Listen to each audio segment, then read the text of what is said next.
Assalamualaikum warahmatullahi wabarakatuh. Pada kesempatan kali ini kita akan melanjutkan pembahasan dari mata pelajaran estimasi biaya konstruksi, dan pada kesempatan kali ini kita akan lebih mendalami tentang pembahasan yang menarik, yaitu berkaitan dengan metode estimasi biaya. Nah, kenapa kita harus mempelajari bab ini? Tentunya nanti akan kita bahas kenapa kita harus mempelajari bab ini.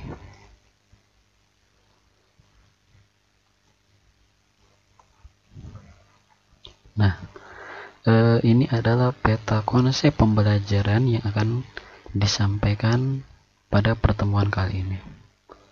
Tentu kita harus mengetahui yang namanya tujuan pembelajaran. Kemudian sebagai rangsangan akan ditunjukkan sebuah apersepsi. Yang ketiga, kita harus mengetahui pengertian dari estimasi biaya konstruksi itu apa. Yang keempat, kita harus mempelajari atau mengetahui unsur yang ada atau di dalam yang namanya estimasi biaya konstruksi.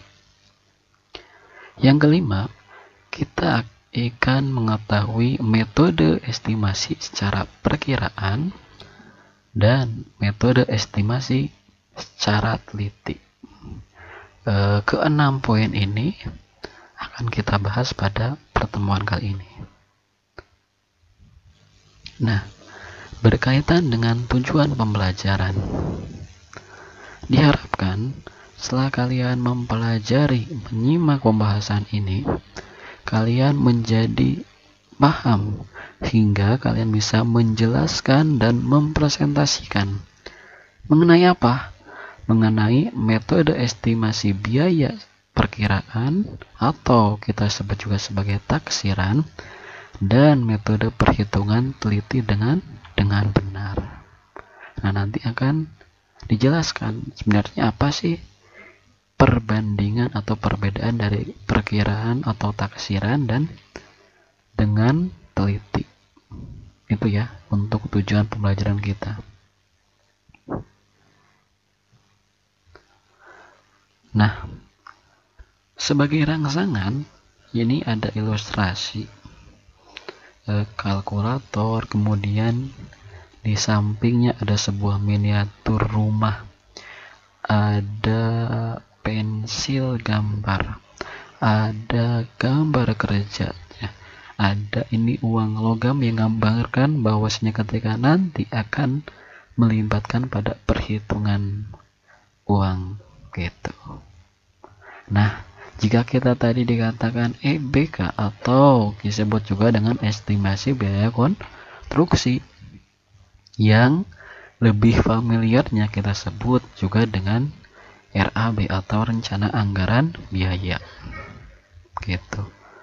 Nah, untuk apa kita perlu menghitung yang namanya EBK atau RAB? Ya, di sini jelaskan bahwasanya pentingnya kita mempelajari atau memahami dari EBK ini agar kita mengetahui harga item pekerjaan sebagai pedoman untuk mengeluarkan biaya pelaksanaan. Ya, karena bangunan ini nantinya jadi secara nyata pasti akan mengeluarkan pembiayaan. Nah, kemudian agar apa? Agar akurat.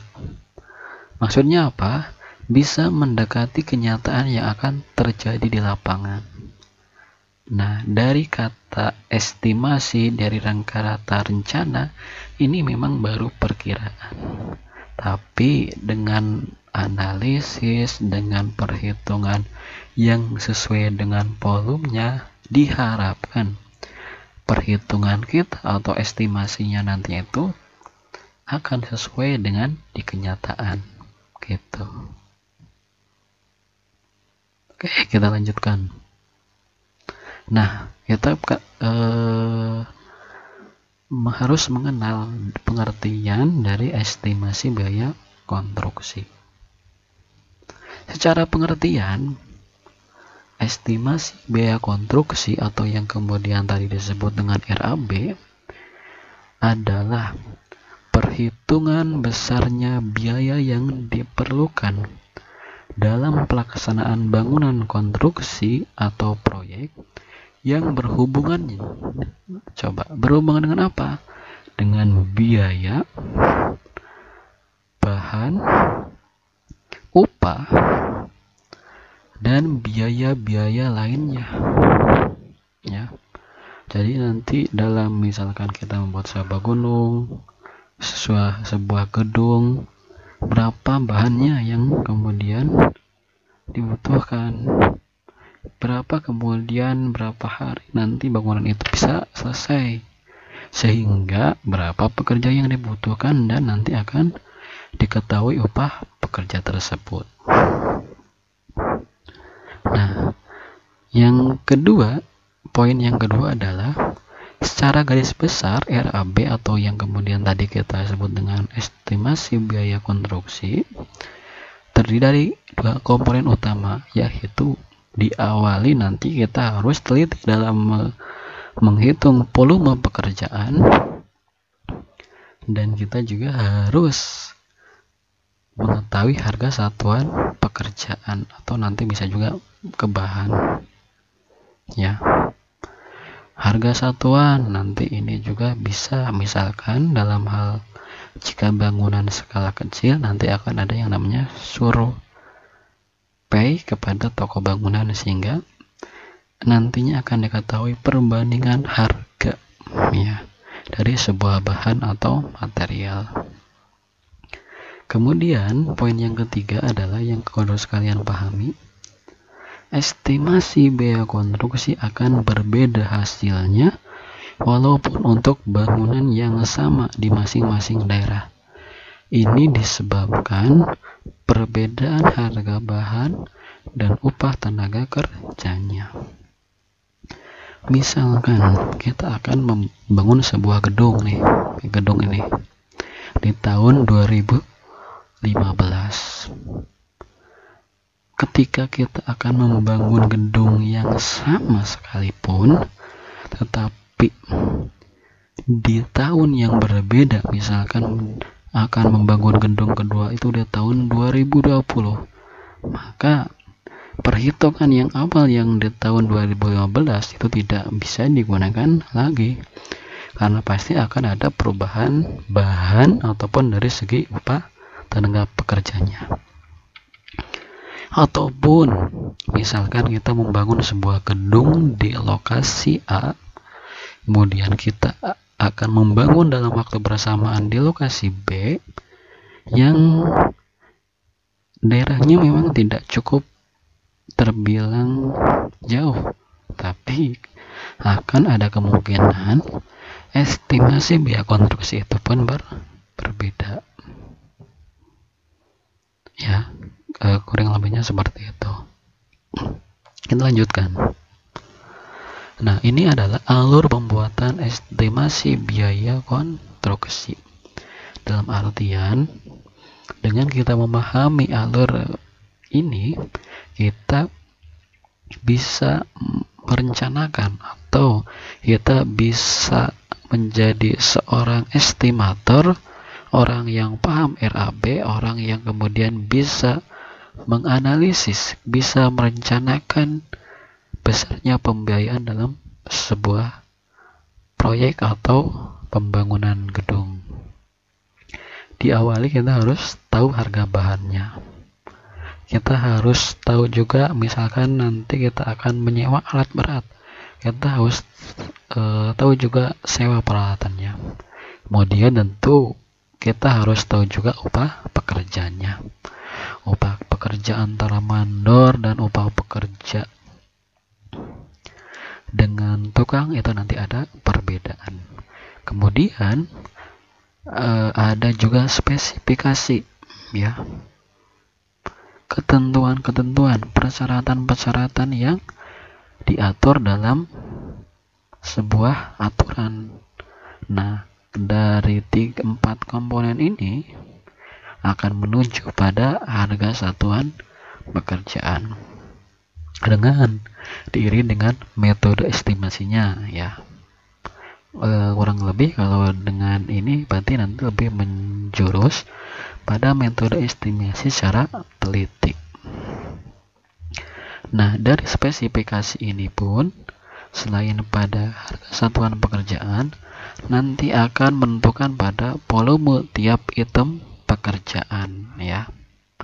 Kemudian dari gambar kerja atau nanti akan berhubungan dengan WBS atau yang kepanjangan dari Work Breakdown Structure, atau sederhananya adalah metode dalam pengorganisasian proyek ya. Itu nanti akan berhubungan dengan volume tiap item pekerjaan, termasuk juga dengan pengalaman ya. Nah, dari harga satuan kemudian volume itu juga ada yang tidak kalah penting, yaitu dengan pengalaman di bidang konstruksi.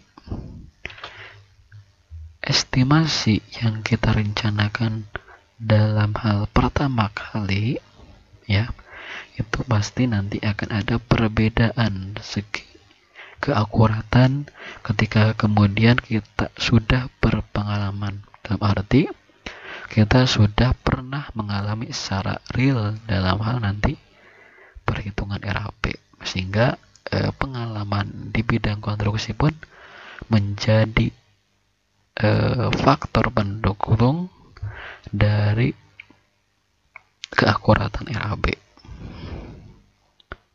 Oke, kita lanjutkan. Nah, unsur dalam estimasi biaya konstruksi ada 5. Yang pertama adalah biaya material. Biaya material bagaimana? Ya nanti kita harus perhitungan seluruh kebutuhan itu berapa. Bahannya tentu disesuaikan dengan spek, karena ketika bahan atau material tidak sesuai dengan spek, maka kita sudah tidak mematuhi atau melanggar. Kemudian ini ada faktor kehilangan material. Material pasir diangkut dari pemasok kemudian ke lokasi pembangunan. Dari lokasi pembangunan nanti ada lahan untuk penyimpanan. Dari penyimpanan nanti ke lahan yang biasa atau misalkan digunakan untuk pengadukan. Itu nanti pastikan akan ada faktor kehilangan material. Itu nanti juga diperhitungkan. Kemudian yang nomor 2 adalah biaya tenaga kerja. Keterampilan ya, itu nanti berpengaruh juga dengan pembiayaan tenaga kerja. Begitu juga dengan durasi kerja atau waktu. Produktivitasnya juga sama. Begitu juga dengan kondisi tempat kerja. Pembangunan di desa dengan pembangunan di kota pasti nanti akan ada perbedaan di pembiayaan tenaga kerjanya. Kemudian dalam biaya peralatan, apakah nanti membeli atau menyewa, termasuk nanti mobilisasinya bagaimana, pemasangannya bagaimana, pengoperasiannya selama pekerjaan bagaimana, dan pembongkarannya bagaimana, itu nanti harus dalam sebuah kesatuan, sehingga kita tidak hanya meminjam alat berat itu, tapi juga kita harus memikirkan pembiayaan dari orang yang mengoperasikannya, dari mobilisasinya alat berat tersebut gitu. Kemudian yang keempat adalah biaya tidak langsung ya. Biaya tidak langsung adalah apa?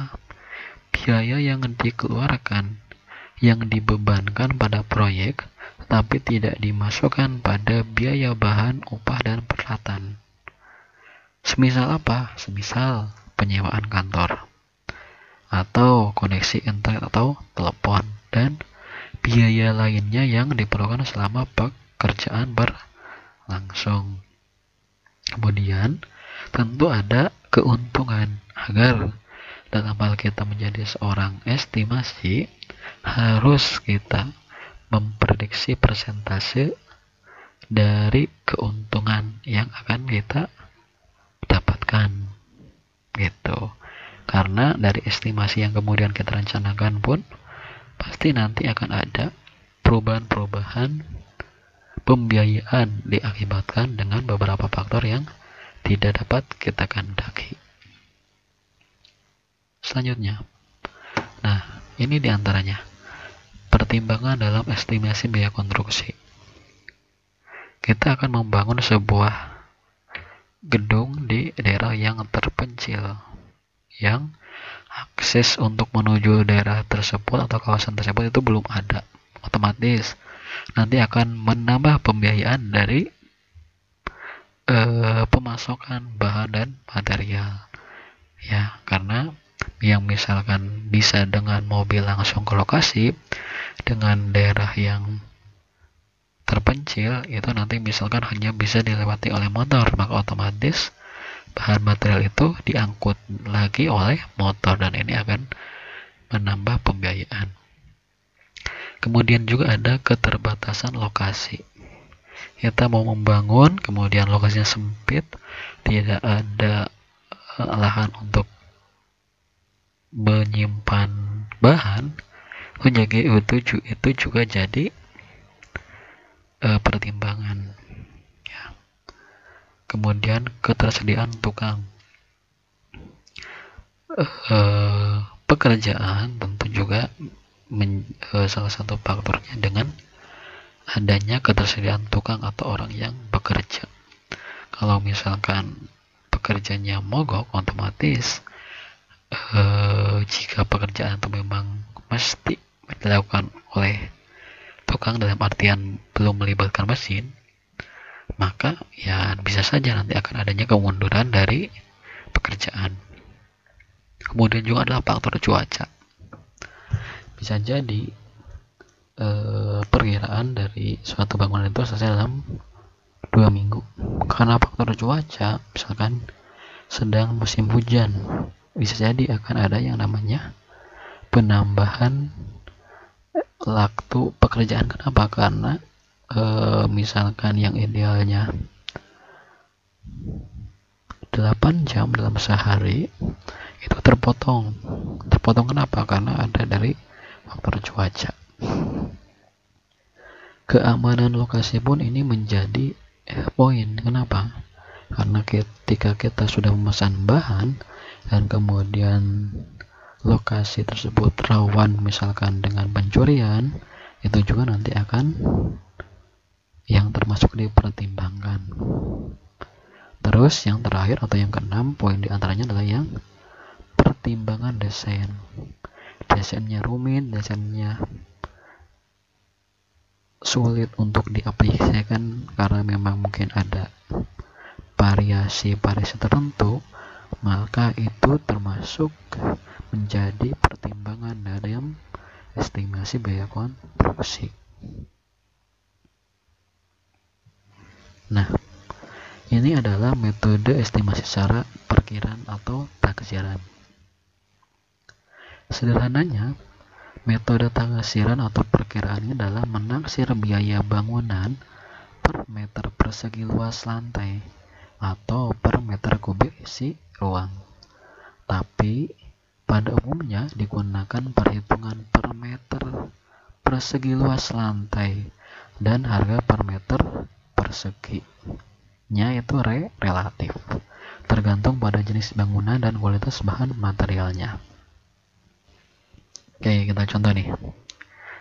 Sebuah bangunan sederhana ya, per meternya itu, per meter luas lantainya ditaksir ini dengan berdasarkan taksiran itu adalah 2.500.000.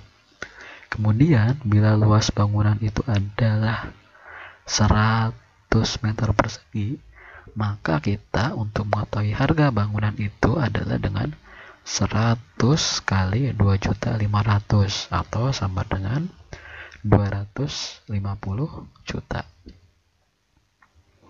Contoh lain ya. ada bangunan, kita akan membeli sebuah bangunan secara taksiran, atau misalkan kita akan menganggarkan sebuah pembiayaan secara taksiran.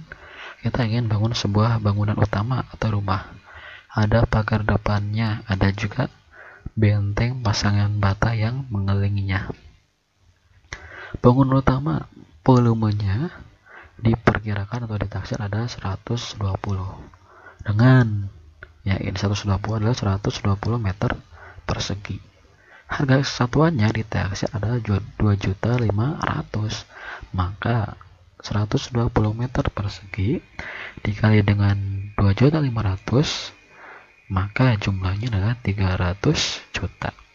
Begitu juga dengan pagar depan, volume dikali harga satuan menjadi 5.550.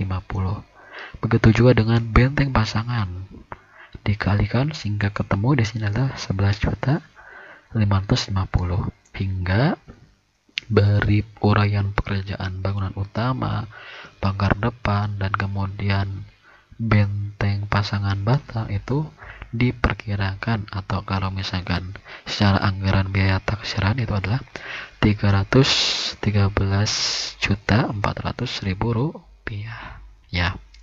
Nah, kemudian juga ada metode kedua, itu adalah metode estimasi dengan biaya teliti. Ini yang kemudian akan menjadi fokus kita ya, sehingga kita memang harus mempelajari juga, atau harus nantinya ketika nanti sudah terbiasa, kita akan bisa memulai perkiraan metode estimasi dengan taksiran. Tapi sebelum itu, agar kita runtut, agar kita menjadi paham, kita harus diawali dengan yang metode estimasi biaya dengan teliti itu. Ada 3 faktornya. Kita harus membaca besteknya. Bestek adalah singkatnya spesifikasi bahan dan syarat-syarat teknis pekerjaan.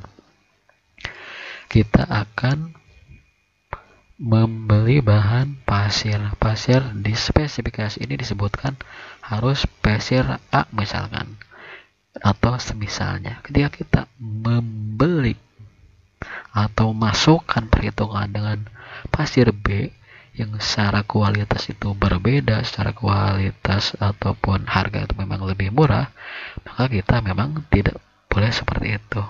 Apa yang ada dalam spesifikasi bahan itu juga harus ada dalam perhitungan dari kita, gitu ya. Kemudian ketika spesifikasi bahannya ada, tentu kita membaca gambar ya.